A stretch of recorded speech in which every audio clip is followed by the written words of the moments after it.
Saludos, amados en Cristo, bendiciones de parte del Señor. Vamos a empezar lo que es Escuela de Profetas. ¿Por qué el nombre de Escuela de Profetas?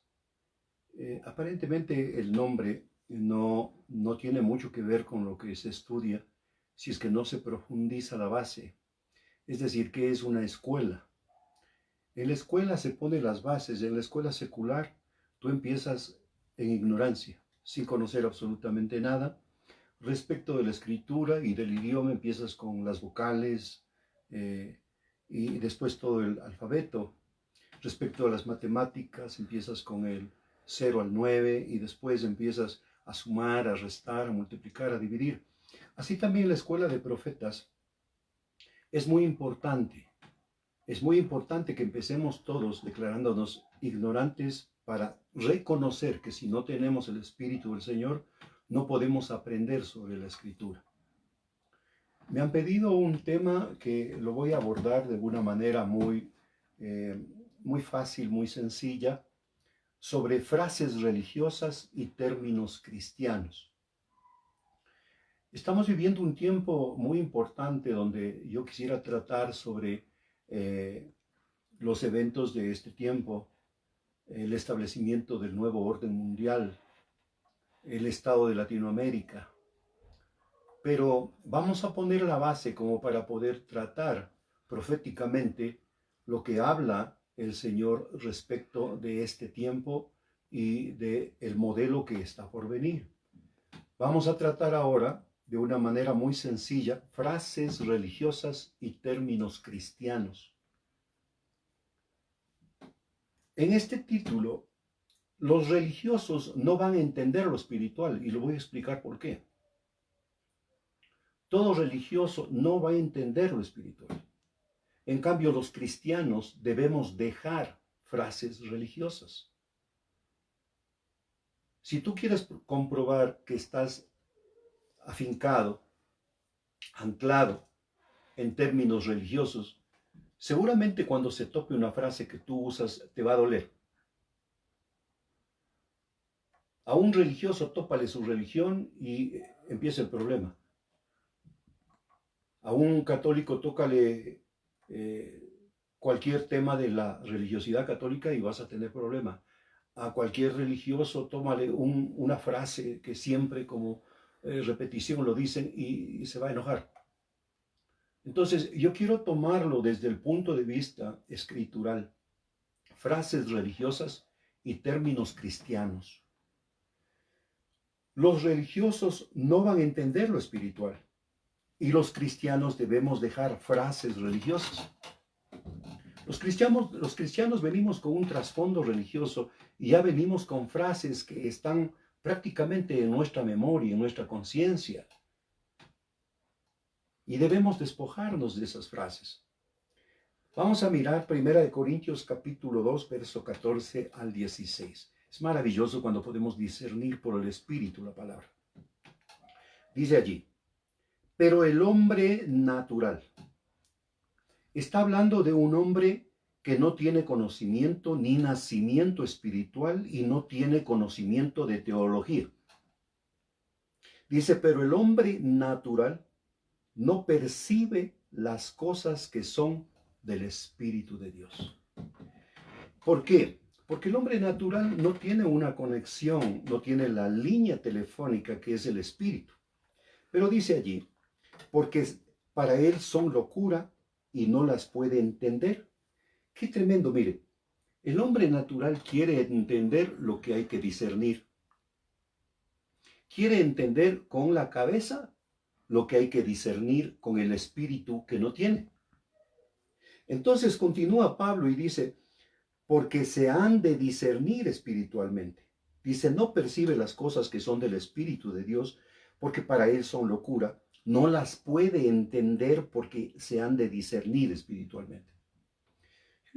Si usted no puede, no logra entender, es porque no va a discernir, y no va a discernir porque no tiene el Espíritu. Continúa, dice, porque para él son locura y no las puede entender porque se han de discernir espiritualmente. En cambio, el espiritual, el que es nacido del Espíritu, juzga todas las cosas, pero él no es juzgado de nadie. Porque ¿quién conoció la mente del Señor? ¿Quién le instruirá? Dice, si tiene el Espíritu, tiene la mente del Señor, porque ese Espíritu es el Espíritu del Señor, y Él le va a instruir. Mas nosotros tenemos la mente de Cristo. Es un poquito fuerte la explicación que da Pablo, pero yo quiero concretar en tres cosas estos dos versículos. Tres. Punto uno. Lo espiritual es para los espirituales. Lo espiritual se discierne espiritualmente. Lo espiritual no se entiende. Anote, lo espiritual no se entiende, se discierne. En lo espiritual no trabaja la mente, la inteligencia. Trabaja el espíritu que le ayuda a discernir. Cuando alguien habla la palabra por el espíritu que tú tienes da testimonio de que es palabra del mismo espíritu y entonces hay discernimiento. Punto 2. Lo terrenal es para los naturales. Una forma fuerte. Lo natural es para los carnales. Para el natural, lo espiritual es locura y no las puede entender, peor discernir. El natural no tiene el Espíritu de Dios y quiere entender. Por lo menos podría entender si tuviera teología, pero quiere entender siendo un asunto espiritual. Punto número 3. Lo intelectual es para los intelectuales. Yo digo los almáticos, que no es malo. Mira, yo tengo algunos diplomas aquí y sigo estudiando. Todo es razonamiento para el intelectual. Cuando el intelectual no encuentra una razón, concluyentemente no lo acepta.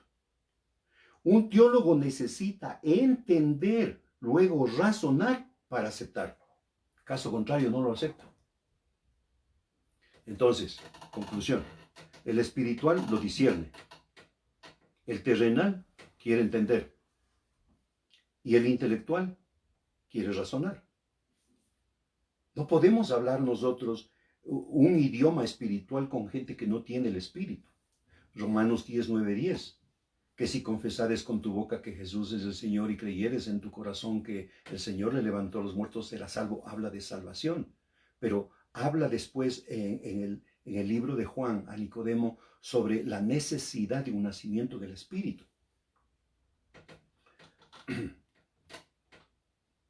Conclusión. El apóstol Pablo a los gentiles dice, las cosas espirituales son para los espirituales, porque los espirituales tenemos la mente de Cristo. Si usted no es espiritual, no tiene la mente de Cristo, lamentablemente no va a poder entender, no va a poder discernir. Va a querer usted entender a su manera. Si alguien no tiene la mente de Cristo, no ha nacido de nuevo. Y vamos a perder el tiempo tratando de hacerle discernir lo que ni siquiera puede entender.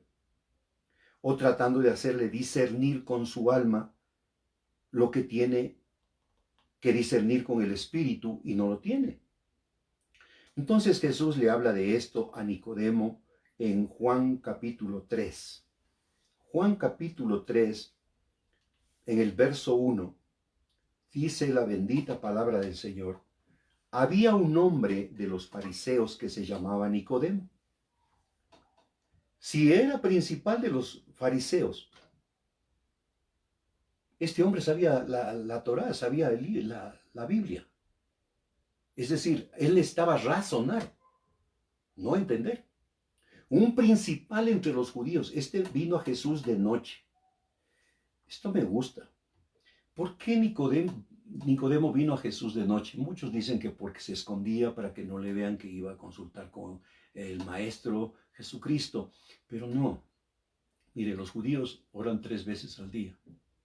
En la mañana para dar gracias por la misericordia que es grande y nueva cada mañana. Al mediodía para dar gracias por todo lo que el Señor está haciendo. Pero en la noche siempre la oración es para entender los planes del Padre. Y la noche empieza a las 6 de la tarde. Por eso es que Nicodemo le dice, Rabí, sabemos que has venido de parte de Dios como maestro, porque nadie puede hacer estas señales que tú haces si Dios no está con él. Él dice, yo quiero saber cómo es que tú recibes lo que Dios va a hacer, lo que el Padre va a hacer. Respondiendo Jesús le dijo, de cierto te digo, que el que no naciere de nuevo. Es muy importante el nuevo nacimiento. Cuando Adán y Eva pecaron, no murieron corporalmente, no murieron en el alma, murieron espiritualmente y rompieron la relación con el Padre Creador, que es espíritu. La palabra, el Espíritu Santo, lo que tiene que provocar para salvación es arrepentimiento para un nuevo nacimiento. Y que nazcas en el Espíritu, porque el hombre es espíritu, alma y cuerpo.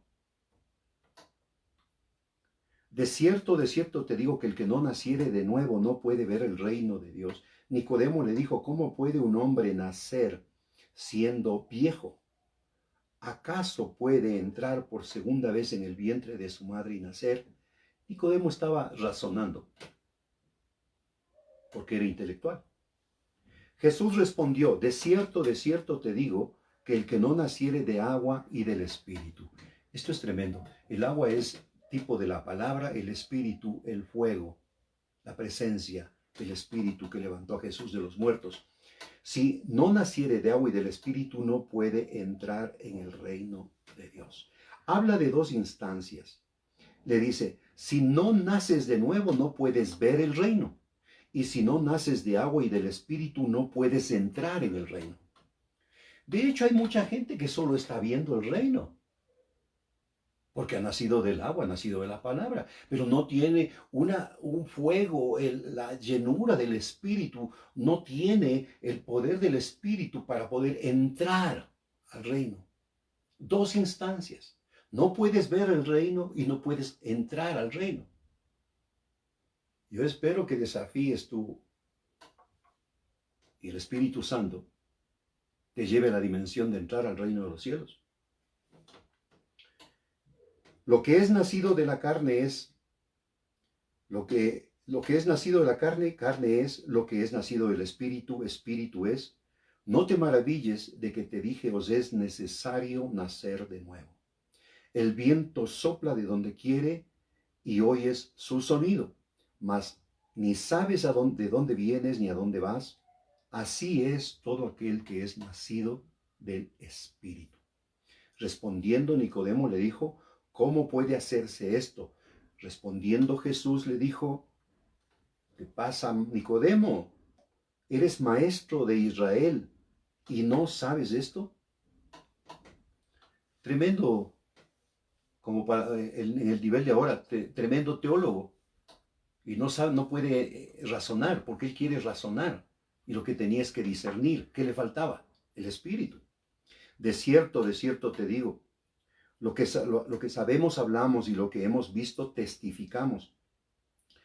Y no recibís nuestro testimonio. ¿Por qué no puedes recibir el testimonio? Porque no tiene el Espíritu. Si os he dicho cosas terrenales y no creéis, ¿cómo creeréis si os dijere las celestiales? Nadie subió al cielo sino el que descendió del cielo, el Hijo del Hombre que está en el cielo. Y como Moisés levantó la serpiente en el desierto, así es necesario que el Hijo del Hombre sea levantado, para que todo aquel que en él cree no se pierda, mas tenga vida eterna.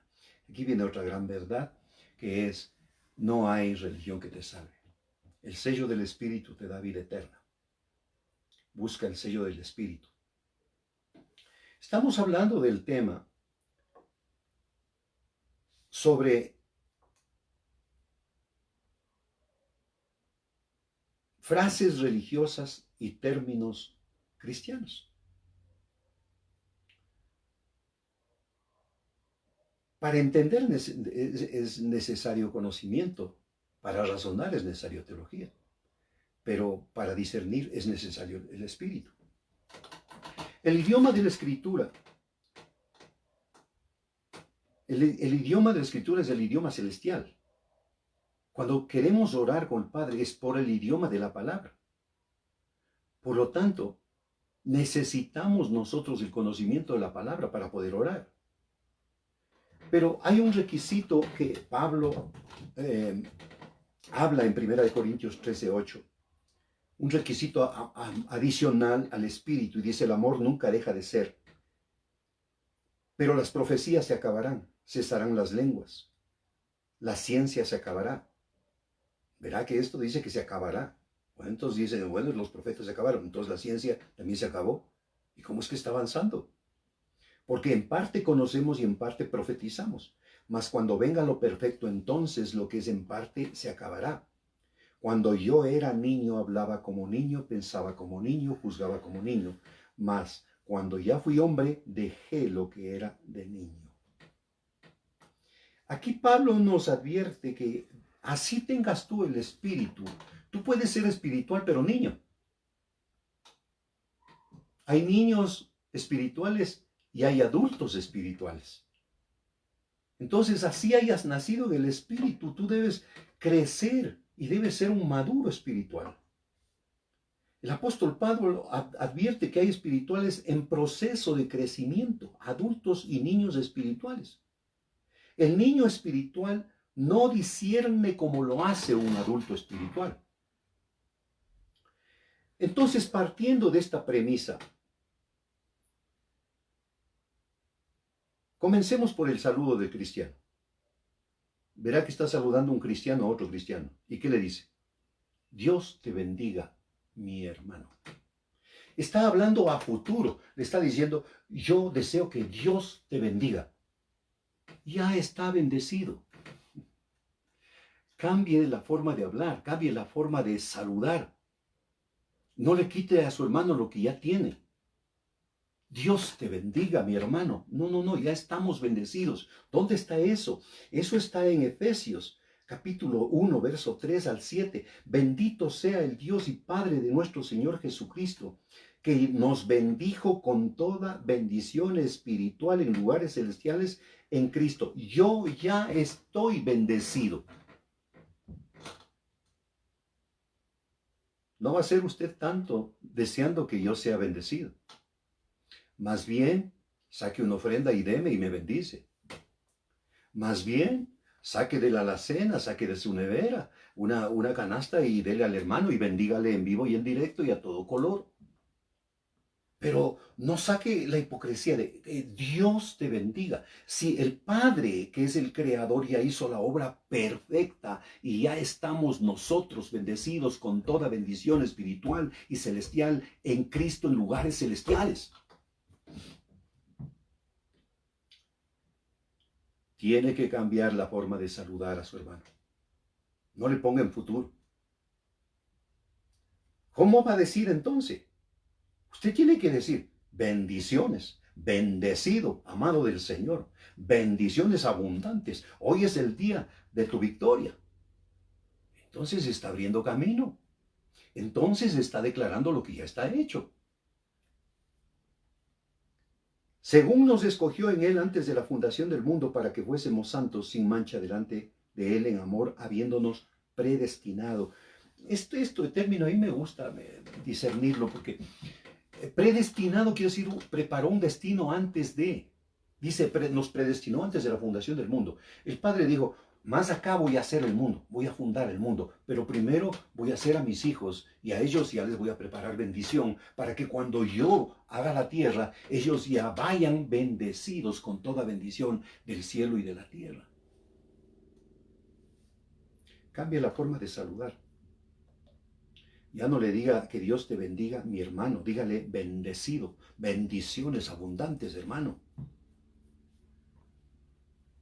¿Cómo debe ser el saludo del cristiano? Bendecido en el Señor, bendiciones abundantes, amado en el Señor. Está mal dicho, Dios te bendiga. La Escritura dice que ya estamos bendecidos.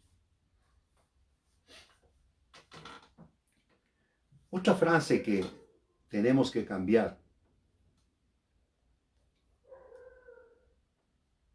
Haz que. En las oraciones, todos dicen, Diosito, haz que. Haz que pase el año. Haz que no me vean. Haz que no me encuentren. ¿Haz qué? Esta frase se le atribuye al diablo y le voy a demostrar en la palabra. Usted está hecho para hacer porque nuestro Padre es el creador, por lo tanto nosotros estamos para crear. Pero el diablo quiere hacerte, a ti, hacer algo que no tienes que hacer. Haz que no me descubran, haz que pase el examen y sin estudiar. Tócale el corazón al maestro, haz que me ponga una buena nota. Haz que. Parece como una frase de magia. Haz que. Tilín. Parece hechicería. Haz que me sane de esta gripe. Haz que me sane de esta enfermedad. Haz que. Él ya lo hizo en la cruz del Calvario. Tienes que ubicarte en el lugar donde estamos, en el escenario profético que estamos para desempeñar el papel que te toca hablar.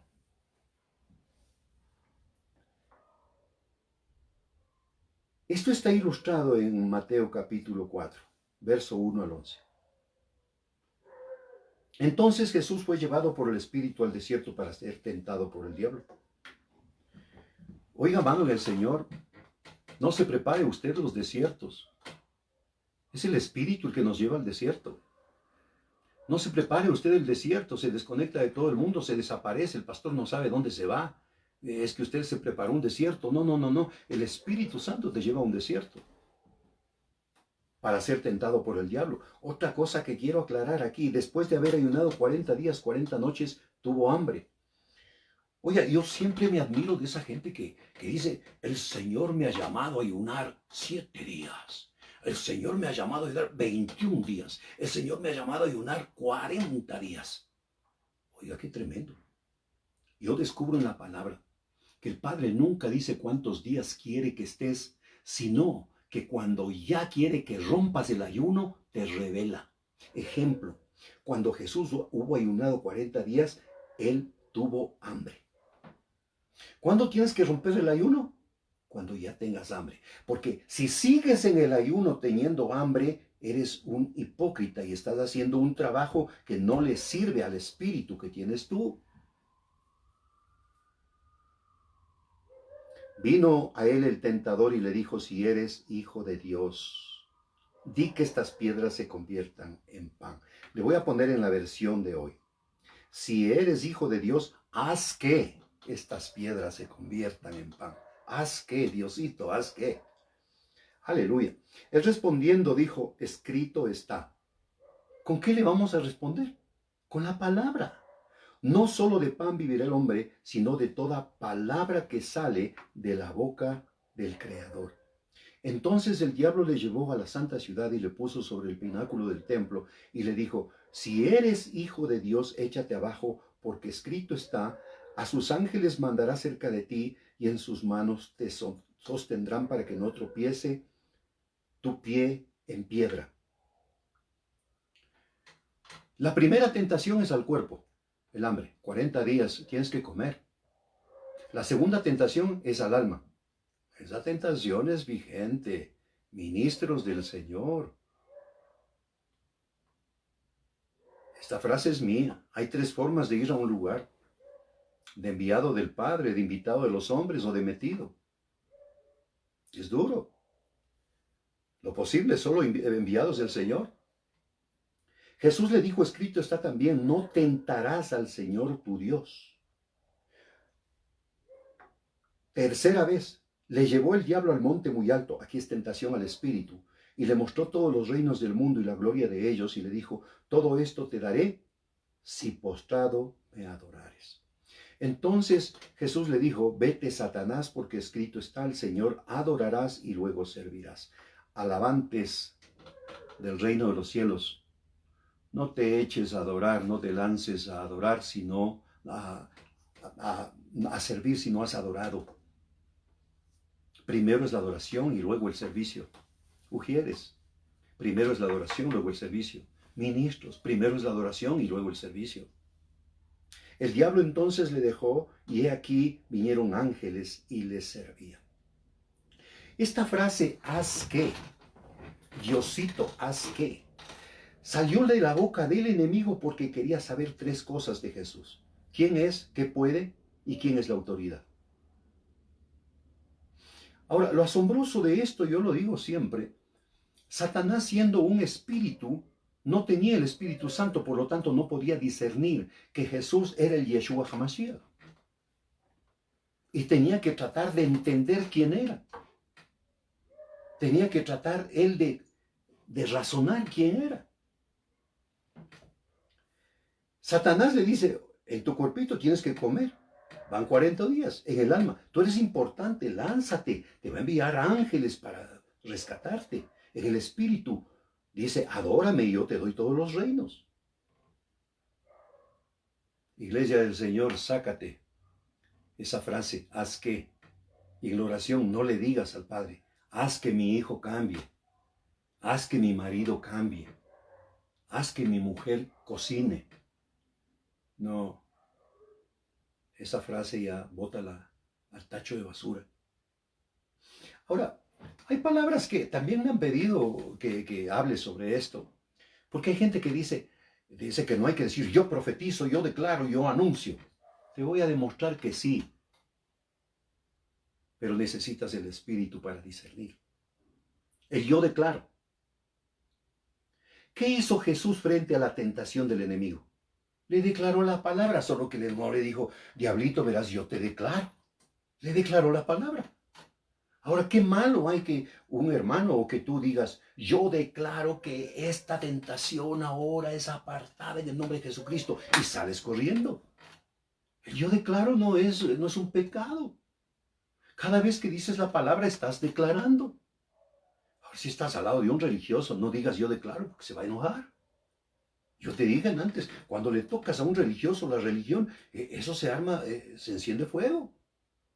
Pero yo declaro, Jesucristo le declaró 3 veces, escrito está, escrito está, escrito está, pero declarando la palabra, porque declarar, te digo algo, el diablo es el que nos acusa de día y de noche.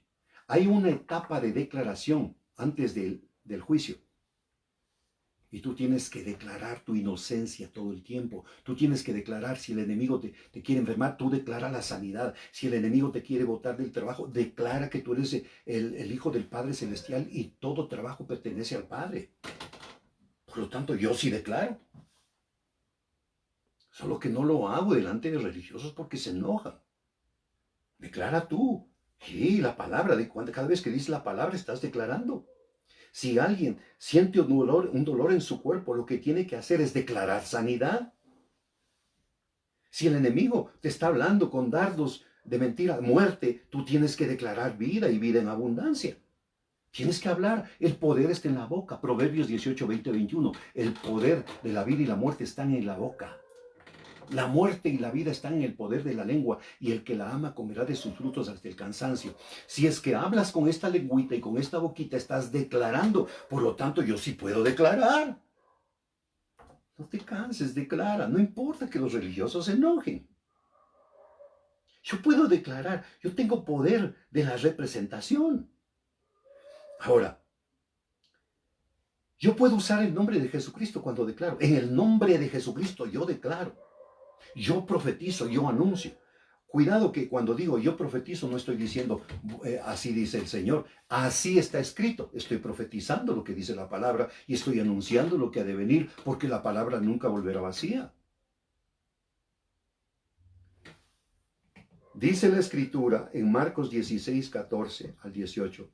Finalmente se apareció a los 11 mismos estando ellos sentados a la mesa. Y les reprochó la incredulidad y la dureza del corazón, porque no habían creído a los que les habían visto resucitado. Y les dijo, id por todo el mundo, predicad el evangelio a toda criatura. Y aquí está el requisito. El que creyere, primero, fuere bautizado, segundo. La condición, será salvo. Mas el que no creyere será condenado. Y estas señales seguirán a los que creen. Escuche, en mi nombre echarán fuera demonios. Yo puedo anunciar y decir a los demonios en el nombre de Jesucristo, se van ahora. Yo declaro la libertad en este lugar. Sigo declarando. Dice, hablarán nuevas lenguas. Tomarán en sus manos serpientes. Si bebieren cosa mortífera, no les dará daño. Sobre los enfermos pondrán las manos y sanarán.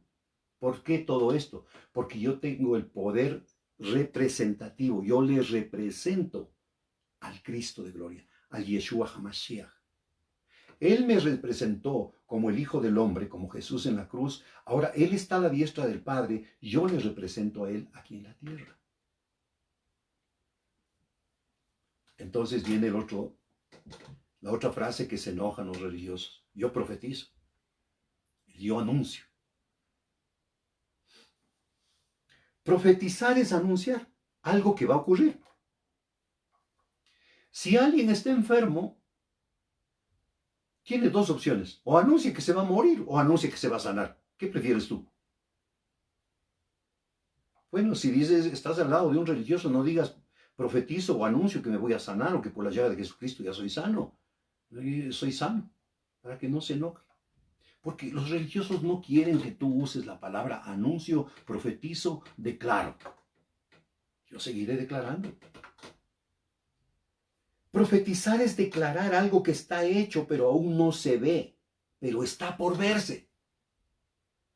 Una mujer que está embarazada, tiene 8 meses, y dice, yo profetizo, yo anuncio que mi hijo que sale en un mes es un siervo del Dios Altísimo. A ella le puede caer un rayo porque está anunciando, porque está profetizando. La profecía es decir la palabra y la profecía es decir lo que ha sido revelado. Hay dimensiones de lo profético. Aleluya. Si la nación está en conflictos, yo puedo profetizar tiempos buenos de paz. Yo puedo decir, Ecuador, los 4 vientos anuncian tu restauración en el nombre de Jesucristo. Profetizo tu restauración. Y se cae toda estructura religiosa porque he dicho profetizo. No podemos entrar en la dimensión profética si no tenemos cimientos proféticos. Si no sabemos el A, E, I o U de la palabra profética. Si no sabemos las matemáticas. Así como cuando usted se graduó, usted ya en un nivel de masterado. Usted nunca fuera máster si no hubiese estado primero en una escuelita donde le enseñaron con la mano A, E, I, O, U y cogiéndole y haciéndole repetir. Déjese enseñar. Si hay pecado, yo puedo anunciar tiempos de quebrantamiento para la nación. Yo puedo profetizar. Ahora cuidado. Aquí no digo, así dice el Señor, porque estaría yo asumiendo una profecía que no me ha dicho. Yo estoy declarando lo que dice la palabra. Porque si me atribuyo y digo, así dice el Señor, entonces yo estaría asumiendo que el Padre ese momento me dijo, que Jesucristo me dijo, y yo estoy haciendo el papel de una falsa profecía. Pero sí puedo decir, está escrito, y yo anuncio que está por cumplirse. Aleluya. Mire, este tema de las frases y de las frases religiosas y de los términos cristianos son muy importantes. Me llamaron también a preguntar sobre qué es la asignación profética. Isaías capítulo 9 habla de la asignación profética de Jesucristo. Nosotros no sabemos, no determinamos nuestro destino porque no sabemos la asignación profética. ¿Qué es la asignación profética? Es el destino ministerial, es el destino de tu vida, a dónde vas a llegar. Pero el Padre anuncia todo el recorrido desde el comienzo, porque el Padre es un Dios de diseños, de procesos y de propósitos. Dice ahí en Isaías 9:1, mas no habrá siempre oscuridad para el que está ahora en angustia. Tal como la aflicción que le vino en el tiempo que livianamente tocaron la primera vez la tierra de Zabulón y la tierra de Neptalí, pues al fin llenará de gloria el camino del mar de aquel lado del Jordán en Galilea de los gentiles.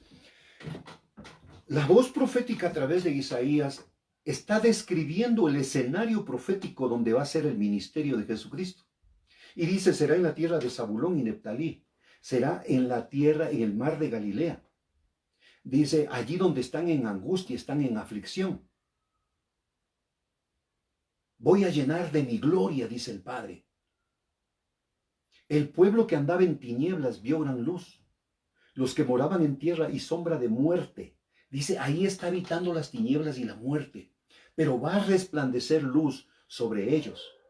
Dice, multiplicaste la gente, aumentaste la alegría.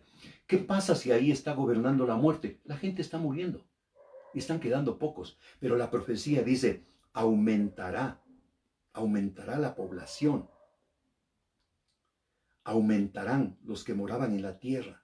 Multiplicaste la gente, aumentaste la alegría.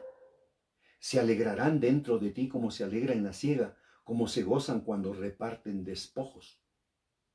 Porque tú quebraste su pesado yugo y la vara de su hombro y el cetro de su opresor como en el día de Madián, porque todo calzado que lleva el guerrero en el tumulto de la batalla y todo manto revolcado en sangre serán quemados. Pasto del fuego, porque un niño nos es nacido, aleluya, aquí está la profecía, dice todo esto va a pasar en ese lugar, porque van a ser un niño, el principado sobre su hombro, se llamará su nombre admirable, consejero, Dios fuerte, Padre eterno, príncipe de paz, lo dilatado de su imperio y la paz no tendrá límite sobre el trono de David y sobre su reino, disponiéndolo y confirmándolo en juicio y en justicia desde ahora y para siempre. El celo de Yahweh de los ejércitos hará esto. Mire, este término asignación profética tiene que ver con el destino ministerial, pero el destino, mucha gente cree que tener una audiencia grande es un éxito, que vivir muchos años es un éxito, que tener una iglesia grande es un éxito. Yo creo que sí es bueno, pero está demostrado que vivir muchos años no es un éxito. Moisés vivió 120 y no hizo lo que tenía que hacer. Jesucristo vivió solo 33 años de ministerio. Hizo todo lo que tenía que hacer y su ministerio fue un éxito. Tuvo 12 discípulos, pero le seguían miles de miles. ¿Qué es la asignación profética? La asignación profética es que solo tienes que hacer lo que el Padre te mandó a hacer y estás listo para ir a la presencia del Padre. No tiene que ver con muchos años de vida ni con pocos años. La vida de Juan el Bautista. No sé si tú crees que la asignación profética la cumplió. Sí, la cumplió. Él preparó el camino para el Yeshua HaMashiach, pero en el tiempo que representaba al Hijo del Hombre. Él, aún en contra de su voluntad, le bautizó a Jesús en las aguas. Pero Juan el Bautista, quizás muchos dicen que no se cumplió la asignación profética porque él fue volado a la cabeza, pero no es así. Se cumplió también una profecía. La asignación profética tiene que ver con el cumplimiento de las profecías que estuvieron hechas para tu vida a través de la Escritura y a través de la profecía dicha por profetas probados. Tú debes tener una asignación profética. Lo más triste es que alguien muera sin saber para qué vivió. Asignación profética es entender el destino para el cual tú estás preparado y lo que tienes que hacer. Yo no me afano por tanto. Yo sé que estoy en el tiempo correcto. Yo estoy en 67 años. Muchos dicen que ya se me ha ido el tiempo. No, yo estoy comenzando. Estoy comenzando a hacer lo que el Padre me mandó a hacer. Todo el resto fue un tiempo de preparación. Pablo, para prepararse, estuvo 14 años en preparación. Pero no, algunos lo que quieren, conocen a Cristo y entonces quiero un ministerio grande. A otros le prepara el camino el que va adelante. Pero si te prepara el camino el Señor, eso es tremendo. Mira, Jesús, conociendo la asignación profética, él sabía que su ministerio estaba en Galilea, allí en la tierra de los gentiles.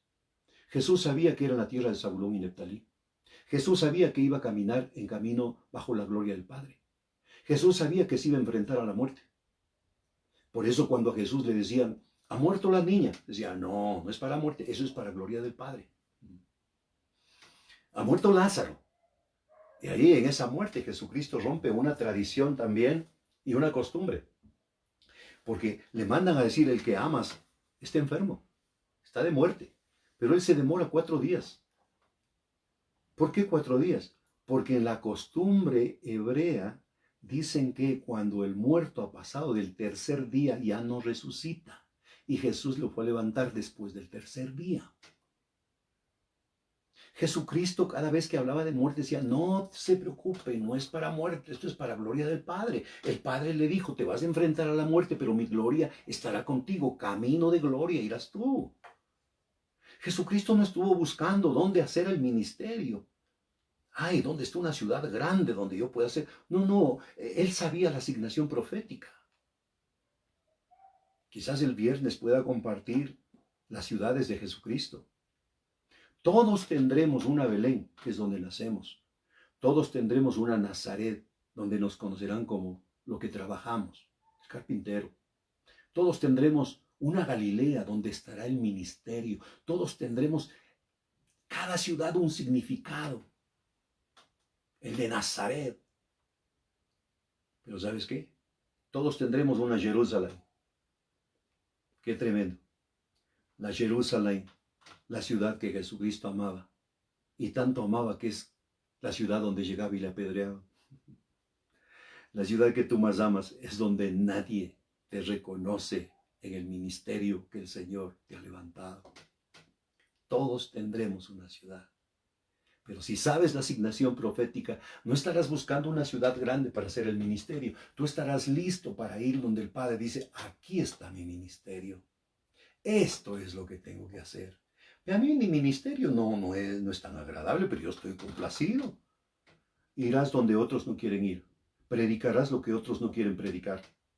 No recibirás ofrendas grandes que esperan otros. Yo soy tu ofrenda. Ese ministerio es maravilloso. Y yo vivo lleno de la gracia, en la presencia de su gloria. Amados, yo les animo este día para que dejemos nosotros nuestros deseos y busquemos el deseo del Padre. Permítanme orar.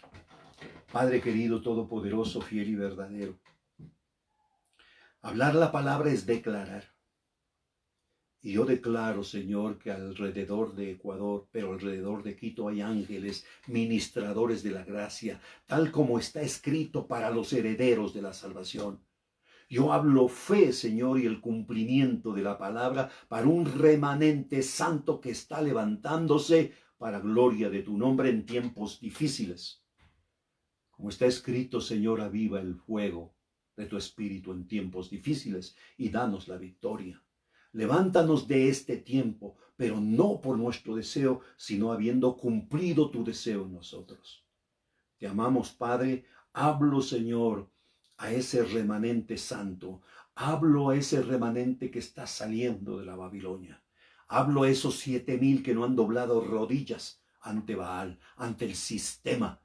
Y hablo la palabra de fe para declarar que se cumple la asignación profética que está dicha para cada uno en el nombre de Jesucristo de Nazaret. Amén. Amados en el Señor, qué privilegio. Un abrazo a la distancia. Pronto será un abrazo en vivo y en directo y a todo color. Bendiciones.